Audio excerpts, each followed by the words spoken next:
monopole, tu as Yahi Boni à tête botte et la production chute. Monsieur Rodriguez, mais comment expliquez-vous que ce même Patrice Talon est avec ce même ministre aujourd'hui soit aux commandes et que la production augmente? Mais parce qu'à son temps, ils avaient fait exprès pour que la production chute. C'est lui qui m'a expliqué. C'est Patrice Talon qui m'a expliqué. Ah bon? Oui. Parce qu'ils avaient signé un contrat. Souvenez-vous du dossier Sodeco. La privatisation de la Sonapra, des usines de la Sonapra au profit de Patrice Talon, ils l'ont fait par le biais de la Sodeco. La première phase, ils avaient tenté de faire ça directement.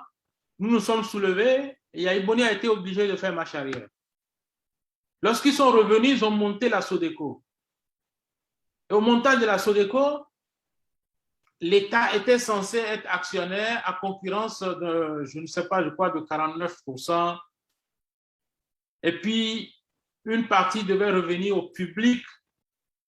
Ainsi, la société devait être mise à la bourse pour que le public puisse souscrire, je crois, jusqu'à concurrence de 10%.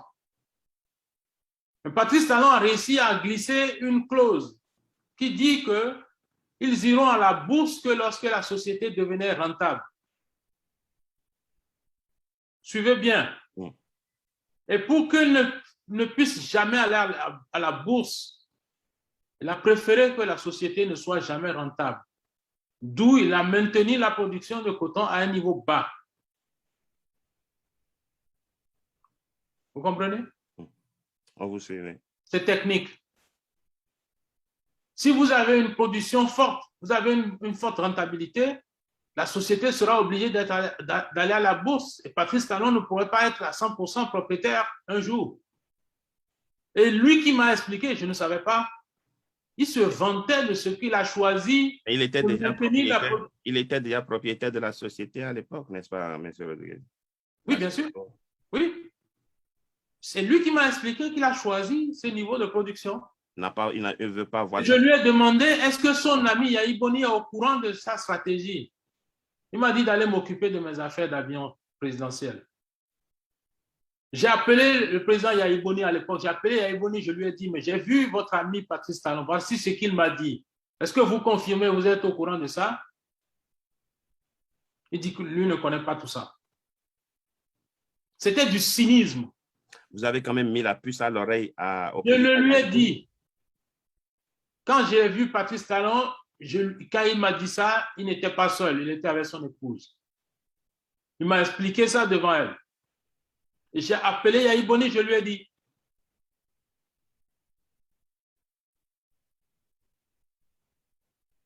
Patrice Talon est là, il est vivant.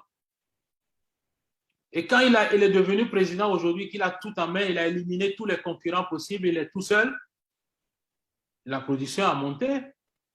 C'est lui seul qui détient les statistiques. J'ai l'impression que cette production est en même temps boostée par la cocaïne, puisqu'ils ont la même couleur. Maintenant, le plus grand responsable, c'est le président Yahi Boni, puisque c'est lui qui était très proche de Patrice Talon. C'est à lui que vous avez, n'est-ce pas, mis la puce à l'oreille, il n'a pas réagi. Donc, celui qu'on doit tenir responsable de cette situation, c'est bien le président Yahi Boni et pas Patrice Talon. Ils sont deux responsables. Les deux savaient ce qu'ils faisaient. Patrice Talon, lui, il est dans la peau d'un capitaliste qui recherchait son profit, mais c'était au président Yahi Boni de protéger les intérêts béninois puisqu'il était le premier magistrat. Les capitalistes aux États-Unis cherchent leur profit et hissent leurs entreprises au rang de champion mondial. Monsieur Vital, vous êtes aux États-Unis comme moi, n'est-ce pas? Être capitaliste ne veut pas dire être apatride. C'est deux choses différentes. Vous pouvez être un bon capitaliste et être un champion national, un champion international. N'est-ce pas? Absolument, oui. Donc, l'argument d'être de capitalisme ne suffit pas. Le capitalisme n'est pas forcément celui qui tue l'économie de son propre pays à son seul profit en tant qu'individu. Vous devez travailler que votre nom reste. Les grands noms aussi aux États-Unis, c'est des gens qui ont créé des entreprises, ça fait déjà plusieurs siècles en arrière. Ces entreprises continuent d'être à la tête de la course, alors qu'ils ne sont même plus là. Qu'est-ce qui peut expliquer, selon vous, M. Rodriguez, que toutes ces informations, par exemple, vous ayez pu mettre, et peut-être que d'autres conseillers aient pu informer le chef de l'État d'alors, Yahya Boni, de ce qui se tramait dans son dos? Qu'est-ce qui a pu l'empêcher, n'est-ce pas, de réagir, de prendre des dispositions pour préserver l'intérêt national? Est-ce que c'est parce qu'il avait besoin réellement des services de son ami Patrice Talon à l'époque? Quel était le deal? Yahya Boni expliquait cela, selon lui. Il dit toujours, je n'ai pas la main libre. Et je lui demande, mais ce n'est pas lui qui est élu. Ah, laisse tomber. Je ne sais pas par où il le tient, mais il le tient. Il l'a tenu pendant 10 ans. Pendant 7 ans et demi au moins, avant qu'il ne commence à se battre, et même leur bagarre qui a conduit au conflit, tentative d'empoisonnement et autres, ça tournait autour d'un troisième mandat de Yahya Boni, alors que Patrice Talon voulait déjà être président. Ah bon? Oui, bien sûr, puisqu'ils se sont mis ensemble pour organiser la fraude pour un chaos d'un deuxième mandat. Le deuxième mandat de Yahya Boni n'a jamais été un chaos réel. Ça a été monté de toutes pièces. C'est pour ça qu'ils ont sorti des chars et autres là pour empêcher le soulèvement des populations. Mais immédiatement après, Yahya Boni pensait déjà au coup prochain, il voulait un troisième mandat. Patrice Talon dit non, cette fois-ci, c'est mon tour. C'est là où ils ont commencé à se battre. Mais entre-temps, quelqu'un détenait le porte-monnaie, c'était Patrice Talon. Les différentes entreprises, si vous regardez très bien, sous le règne de Yahya Boni, le transfert du patrimoine national au profit de Patrice Talon a été énorme. Aucun président n'a transféré autant de patrimoine à un seul individu dans l'histoire du Bénin. Les 10 usines de la Sonapra, 100 et quelques milliards de subventions pour importer et distribuer les intrants malgré la baisse du coton. Après, pour un deuxième mandat, pour le chaos, PVI. Et lui-même, il vient et dit non, je suis un patriote, je n'ai pas d'amis, moi. C'est 400 milliards qu'il va prendre, mais il le lui a transféré. Quand vous lui demandez, il dit non, c'est Koupaki, ce n'est pas moi. Mais Koupaki n'est pas président. Mais non, mais c'est lui qui décide. La complicité, on se demande si c'était lui qui était assis dans le fauteuil ou si c'était Patrice Talon qui était assis dans le fauteuil. Vous pensez que cette complicité est toujours d'actualité aujourd'hui au regard de ce qui se passe chez nous au Bénin? Je vais vous dire ce qui est en train de se passer sous vos yeux en ce moment.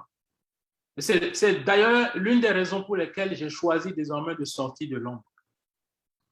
Si vous ne faites pas attention, c'est sous vos yeux que se prépare un troisième mandat.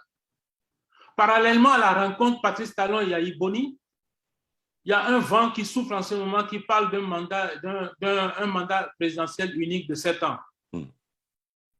On va vous dire, ouais, nous voulons décrisper l'atmosphère politique, on veut décrisper ceci. Ce qui va se passer, on va vous faire un semblant de dialogue, libérer quelques prisonniers, laisser rentrer quelques exilés, retoucher la Constitution. Encore. On dit, bon, on remet les compteurs à zéro pour une nouvelle république. Cette fois-ci, on va même autoriser Yahya Boni à être candidat. Et puis d'autres. Pour une élection qui sera encore une fois truquée, il ne pourra pas contester. Mais en ce moment, après, il pourra avoir un statut réel maintenant, le leader de l'opposition à la place de M. Humpé. Pour avoir des avantages en tant que c'est le plan qui est en cours, ça. D'autres vous diront que c'est une vue de l'esprit, M. Rodriguez. Oui, c'est la vue de l'esprit qui m'a poussé en 2016 à dire aux Béninois, si vous votez Patrice Talon, vous serez des esclaves volontaires.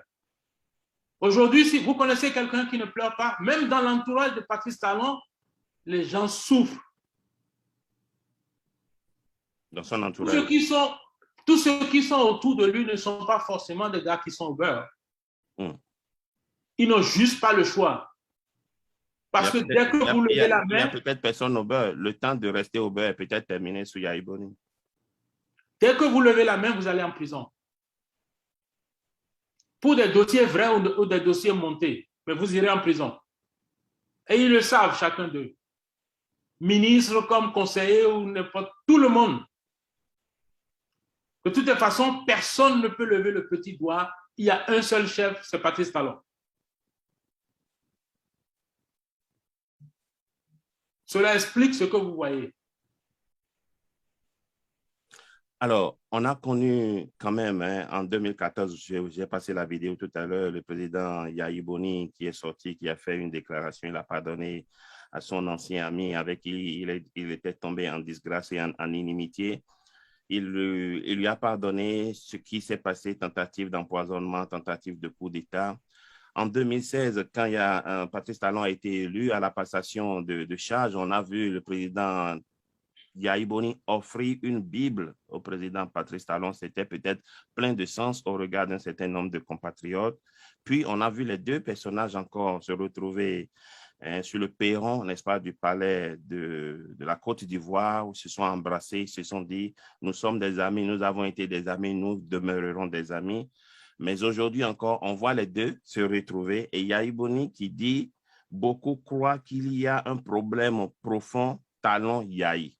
Beaucoup croient qu'il y a un problème profond, Talon Yahi. Non, il n'y en a pas. Il le dit, il affirme, il avoue qu'il n'y a pas un problème Talon Yahi. Mais pourquoi est-ce que les Béninois réduisent toujours la situation de crise que traverse le Bénin depuis 2006, je dirais, à aujourd'hui, à ces deux personnages? Alors, puisque eux-mêmes, ils le disent, qu'est-ce qui empêche les Béninois d'ouvrir les yeux et de savoir, OK, ceux-là n'ont pas un problème qui doit nous diviser, nous?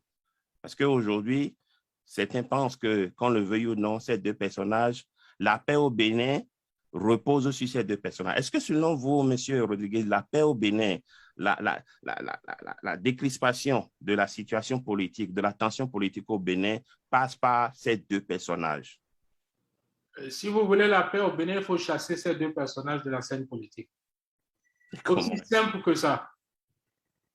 Le peuple doit savoir qu'il joue, ces deux jouent avec son destin depuis 2006. Si le peuple avait compris ça en 2016, ils allaient choisir autrement aux dernières élections présidentielles. Parce qu'après les élections de 2016, il n'y a plus eu d'élection au Bénin. Les deux ont été vos amis, hein, on suppose, hein, monsieur, à un moment ou à un autre, monsieur Rodriguez. Et Yahi Boni et Patrice Talon. Non. Ils n'ont jamais été vos amis. Non. Vous n'avez jamais été ami à l'un, ni à l'un, ni à l'autre. Non, je n'ai jamais été ami à Patrice Talon. C'est Yahi Boni qui est venu me vendre une amitié artificielle pour obtenir mon soutien, où j'ai pris tous les risques du monde pour l'introduire dans les circuits pour lui permettre d'être président, pendant qu'il négociait parallèlement avec Patrice Talon. Je croyais en lui un grand frère. Il m'a poignardé dans le dos. J'ai eu la vie sauve grâce à Dieu. Parce que j'ai été d'un rôle déterminant pour son élection en 2006. Et j'ai découvert plus tard, une fois que j'ai déjà fait tout ce que je devais faire pour qu'il soit président, c'est en ce moment, après, plus tard que j'ai découvert qu'il jouait sur plusieurs tableaux à la fois.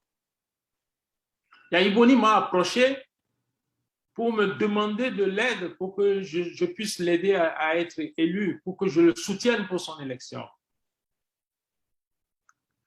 Parce qu'il dit croire au combat que je menais déjà contre Patrice Talon à l'époque, sur les malversations autour de la filière coton, sur le pillage des paysans, le fait de vouloir prendre tout sous contrôle. Yahi Boni est venu me demander, aide-moi. Si je suis élu, je vais rétablir la justice. Je vais mettre fin à l'exclusion. C'était le seul truc qui nous mettait ensemble. C'est à ce prix que je l'ai introduit, je l'ai aidé. Et j'ai pris beaucoup de risques. Je me suis même fait arrêter parce que j'étais au bord de mon avion. Moi, j'avais déjà moi-même une flotte aérienne. Je volais au bord d'avions privés. J'ai pris Yahi Boni avec moi faire de vol en privé pour l'aider. Une fois, j'avais une cargaison d'argent sur moi pour aller donner à Yahi Boni pour sa campagne. Je me suis fait arrêter. J'ai pris beaucoup de risques pour lui. L'origine de cette cargaison? D'argent? Oui. Mais j'ai pris de l'argent pour aller lui donner pour sa campagne. C'était vos propres sous ou bien vous étiez un entremetteur? Moi et des amis. Yahi Boni, pendant qu'il faisait ça avec moi, il était avec Patrice Talon qui lui disait tout sauf Rodriguez. Quand il a terminé, c'est là où j'ai su. Et puis, je vais vous dire quelque chose. Ce qui nous a vraiment, là où j'ai compris que je me suis fait avoir sur toute la ligne, Yahi Boni et moi, on discutait de son arrivée au pouvoir dans le but de lutter contre la corruption, de mettre fin à la corruption. Et un jour, on était dans un vol privé à moi. Je lui ai dit, mais il faut mettre le budget national, il faut mettre ça sur Internet, en ligne, pour que tous les citoyens voient ça. Il faut gérer avec transparence. Il s'est levé, il m'a dit, mais quoi? Tu veux faire de moi quoi? Tu veux que je vive de quoi? C'est là où j'ai compris qu'on venait de se faire avoir. Alors, il venait d'être élu. Hein. Ça fait combien de temps de pouvoir qu'il exerçait déjà? Il n'avait même pas encore prêté serment. Il n'avait pas prêté serment. Vous étiez ensemble sur un vol et déjà vous l'avez invité à la transparence en mettant le budget de l'État sur l'Internet. Parce que je suis un rêveur, je suis un capitaliste, mais je suis un rêveur. Tous les capitalistes ne sont pas des pourris, monsieur Vital. Je sais gagner de l'argent, je sais créer des affaires pour gagner de l'argent, mais je pense que pour que la majorité, la masse puisse avoir accès à ce que nous pouvons créer comme richesse, il faut qu'il y ait un peu de transparence. Je crois fortement à ça. Quand je vois les gens dire homme d'affaires, c'est politique, tout le monde n'est pas pourri. Il y a aussi des hommes politiques qui sont des hommes nobles. Alors, sur le coup, votre amitié avec Yahi Boni a reçu un sévère coup et ça a dégénéré. Après, vous avez dû quitter le pays précipitamment. Lorsque Yahi Boni a été élu, d'abord, vous savez, il a passé une semaine hors du Bénin parce qu'il ne s'entendait pas bien sur la façon dont il pouvait gérer la transition pour la passation de charge avec le général Mathieu Kérékou. Il a passé une semaine hors du pays, il était au Togo. J'ai pris mon avion privé pour aller le chercher au Togo. De faire le voyage avec lui. Je suis revenu avec lui et c'est devant moi qu'il a monté son gouvernement. Je ne lui ai pas proposé une mouche, je le regardais pour voir s'il va il aura la décence de me demander de lui proposer une seule personne. Rien. Et d'ailleurs, ça n'a pas loupé. Ce soi-disant gouvernement qu'il a monté devant moi, dès qu'il est rentré au Bénin, Patrice Talon a tout changé. Je lui ai demandé, mais qu'est-ce qui s'est passé? Il m'a dit, non, ce n'est pas moi, c'est Patrice. Et je me pose toujours la question de savoir, jusqu'à demain, comment un président de la République élu peut toujours mettre le tort sur un civil non élu. Je n'ai jamais vu ça nulle part au monde. Et pourtant, Dieu sait que j'ai voyagé, je me suis promené. Alors, vous gardez toujours cette animosité, peut-être contre Yahi Boni jusqu'à aujourd'hui? Il n'y a pas d'animosité. Ce n'est pas parce que je dis ce qui s'est passé qu'il y a animosité. Il n'y a pas d'animosité. Mais est-ce que vous avez continué d'être amis, lui et vous? Je vous ai dit qu'est-ce qui nous a mis ensemble. Cette chose qui nous a mis ensemble, ça a fini par une trahison. Mais on a toujours continué à bavarder, à se parler. Vous dites la veille de son départ à Cotonou récemment, il m'a appelé, mais il ne m'a pas dit qu'il partait à Cotonou. Mais moi, j'avais des informations comme quoi il se prêtait pour partir à Cotonou. Il est en train d'apprêter une opération qui va aboutir sur un troisième mandat avec Patrice Talon. Parce que Yahi Boni rêve toujours de devenir un jour président. Donc, si on peut lui permettre d'être candidat, il est tout heureux. Il va vendre le Bénin encore une fois. Parce que si vous regardez très bien, à chaque fois que lui, il a un intérêt en jeu, en échange, il vend le destin du pays. Pour le premier mandat, il a vendu la Sonapra. Il a vendu le coton, la filière coton à Patrice Talon. Et pourtant, j'ai passé tout mon temps à lui dire, c'est dangereux, c'est dangereux. Est-ce que vous savez que malgré le rôle que j'ai joué, que lui soit président, je me suis retrouvé avec une seule usine que j'ai toujours possédée avant lui. Patrice Talon, à qui il a donné toutes les 10 usines de la Sonapra. Plus le fait que Patrice Talon ait pris l'usine de Mathieu Adjovi, à Ketou, il a pris l'usine de Fagbomo et tout ça là, il avait 15 usines. Yahya Boni a cru devoir prendre un décret pour réquisitionner mon usine et travailler pour Patrice Talon par la force. Je l'appelle, je lui dis, mais pourquoi? Il dit non, il m'a forcé. Ah, tu sais qu'il m'a même insulté? Alors, lui, il est président. Patrice Talon est homme d'affaires. Il peut aller le voir pour lui demander de réquisitionner l'usine de son concurrent pour lui. Et lui, président, il n'a pas le choix, il le fait. Et je lui demande, il dit, il m'a forcé. Comment vous expliquez ça? Est-ce que cela pouvait se faire dans un état de droit de réquisitionner les usines d'un... À la demande d'un privé. Un privé, un homme d'affaires vient voir le président de la République, lui demande de réquisitionner l'usine de son concurrent pour lui.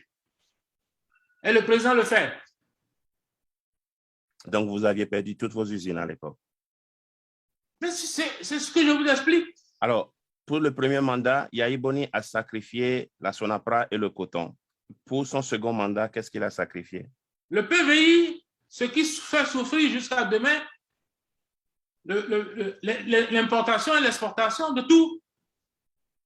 Le contrôle de la douane, c'est Patrice Talon qui encaisse la douane et donne ce qu'il veut à l'État béninois. Jusqu'aujourd'hui, quand ils ont commencé à se battre, Yahya Boni a fait semblant d'arrêter cela. Il a suspendu, il n'a pas arrêté. Il a fait une suspension à tel enseigne que quand Patrice Talon a pris le pouvoir, il a suffi d'un conseil des ministres pour qu'il transfère ça encore à son profit.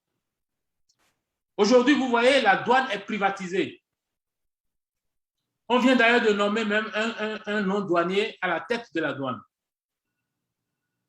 C'est la première fois dans l'histoire de notre pays. Mais tellement que bon, on est habitué au coup de Patrice Talon que ça ne dit plus rien maintenant, on n'en parle plus réellement. Alors, pour récapituler, premier mandat de Yahya Boni, il a sacrifié la Sonapra, le coton. Pour son deuxième mandat, c'était le PVI. Il a sacrifié la Sonapra, il a donné 100 et quelques milliards de subventions pendant son règne. Il a donné les intrants, les importations des intrants. Et puis bon... C'est là ce que Yahya Boni appelait la complicité positive, alors. C'est ce que lui appelle positif. En quoi c'est positif pour le Bénin aujourd'hui? Monsieur Rodriguez, voilà, on a déjà une idée de ce que Yahya Boni a pu sacrifier pour les deux premiers mandats, pour ces deux premiers mandats. Mais et si éventuellement, pour le cas d'espèce, qu'est-ce qu'il est en train de vouloir sacrifier encore?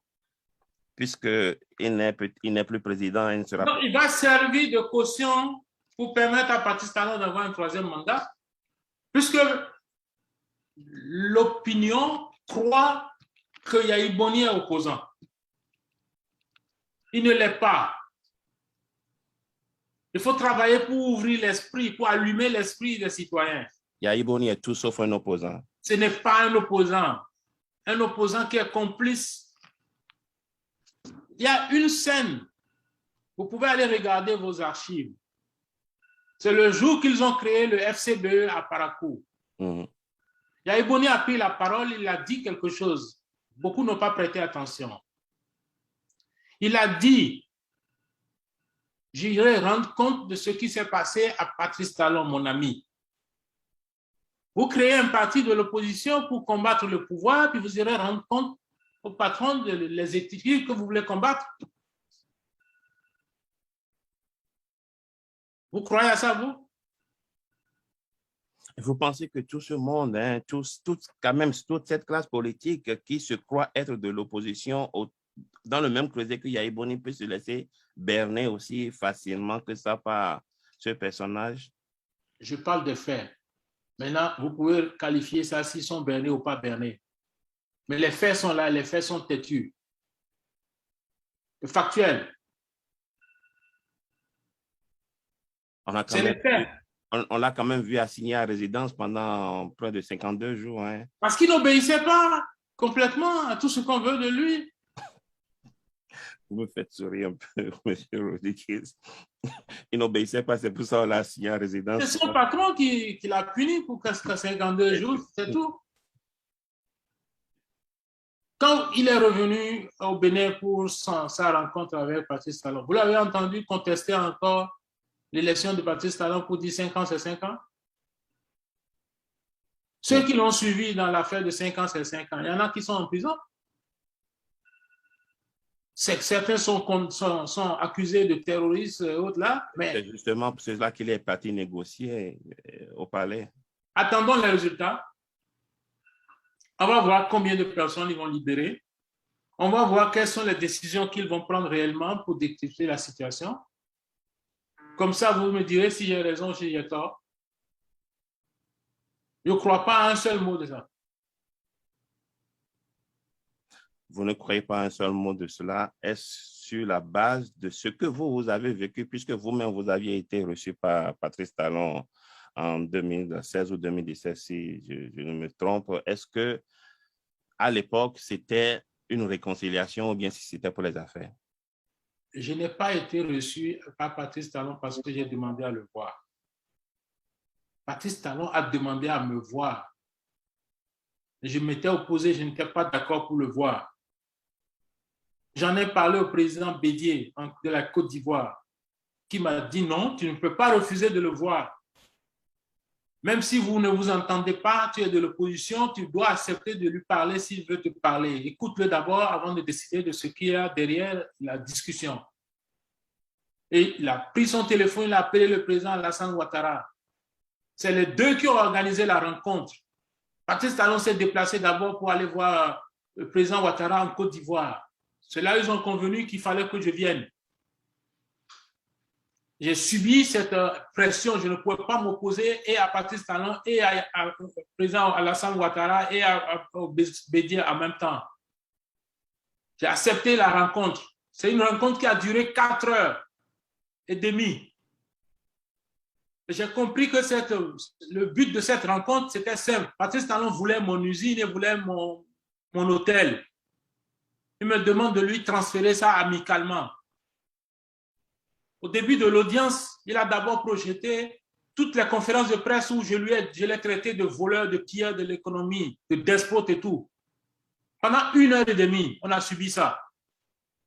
Lorsqu'on venait, on nous a dit non, que ce sera une rencontre secrète. Après, à la sortie, il me demande, il y a des journalistes qui attendent à la porte. Le premier ministre ivoirien qui était derrière moi, il dit, hey, ne mets pas un feu ici. Fais attention à ce que tu vas dire à la presse. 4 heures et demie de discussion. Je peux résumer ça en une phrase, moi. Voilà ce qui s'est passé. Ça n'a rien à voir, ce n'est même pas comparable à ce qui se passe avec Yahya Boni. Yahya Boni dit qu'il est parti là-bas pour aller sauver les opposants et autres. Moi, je n'ai jamais dit à quelqu'un, je partais là-bas pour aller sauver quelqu'un. Ce n'est pas deux choses comparables. Et vous reprochez à Yahya Boni de parler au nom des opposants avec qui? Je ne lui reproche pas. Je suis content qu'il soit allé là-bas. J'approuve qu'il soit allé là-bas. Je dis ça permet de clarifier la situation. Il n'est pas opposant. Et qui ne peut pas parler au nom des opposants. Personne ne lui a donné mandat. Il a vu qui? Posez-lui la question, il a rencontré qui? Il a eu une réunion avec qui? Il a dit dans l'élément qui est passé tout à l'heure que c'est sur l'autorisation du président Soglo qu'il est venu. Le président Soglo vous a confirmé ça? Bon, on attend de voir. Certainement, peut-être que... Je ne crois pas un mot à ça. Le monsieur, on sait tous que le président Soglo était éploré. Vous savez que Patrice Talon a épousé la nièce de Mme Roselyne Soglo. Bien sûr. Patrice Talon n'est même pas allé à ses funérailles. Vous trouvez ça normal? Un chef qui ne donne pas, qui ne fait pas preuve de compassion? Même par rapport à une Roselyne Soglo, dont il a épousé la nièce, qui grâce à Roselyne Soglo et la famille Soglo, que Patrice Talon est devenu roi du coton. C'est la famille Soglo qui lui a donné les 3 premières usines de coton dont il a bénéficié. L'importation et la distribution des intrants. Quel est ce niveau de haine qu'il a en lui? Et que même quand il est devenu président de la République, qu'il a la possibilité de décider pour le sort des autres, il ne peut pas mettre de l'eau dans son vin et se comporter un peu plus humainement vis-à-vis des autres. Monsieur Rodrigue, vous savez qu'on est sur un terrain politique, hein, que peut-être demain... La politique ne veut pas dire la haine.